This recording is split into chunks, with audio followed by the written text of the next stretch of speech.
How's it going? Jason here, back with another short bubble tutorial. So in one of my previous videos, I did how to build a simple inline editing tool that would show you a little edit button if you are logged in as an administrator, and then you could make some data edits right in line without having to build a full admin tool. So now here's something that you can do to enhance that a little bit. So I've got the song list here. I'm not logged in as a user, but I can still click on this to see.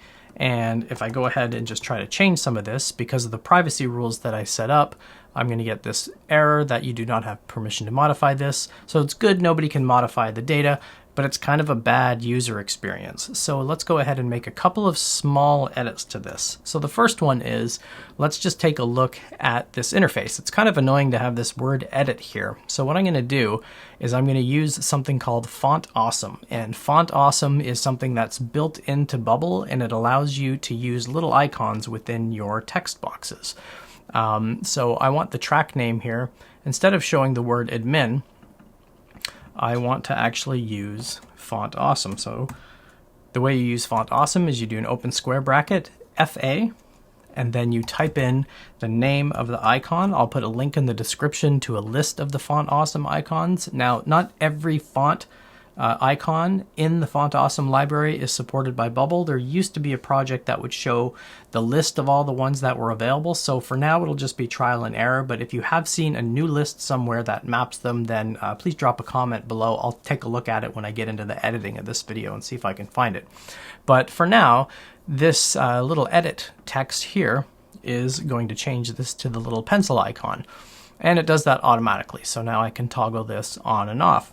But what I also want to do is I want to get rid of this behavior where it allows a non-authenticated user to go and actually see the edit screen in the dropdown. So this is pretty simple to do. And again, this is going to be with conditions. So I'm going to select the track name because that's the thing people click on to bring down that dropdown. I want to go into edit workflow. And what I want, there's a couple of ways I can do this. So I could set this toggle to only when the current user's role is admin.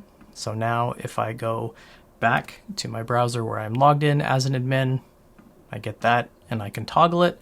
And if I switch over to my incognito browser, but it still looks like I can click on it. It just doesn't do anything. So that's one way you can do it, but that's not the greatest of user experiences. So this is a better way to do it. So in this piece of text here for this track name, this is where I'm checking for role admin, and that's where it's going to show the icon.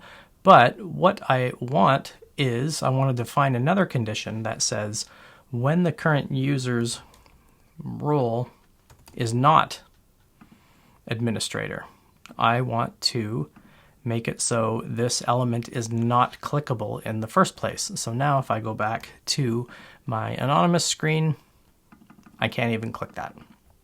So there you go. A couple of cool little tips for starting to improve the usability and the UI of your Bubble interface. If there's specific tutorials you want to see, drop them in the comments below. These come out every Sunday, Wednesday, and Friday. See you next time.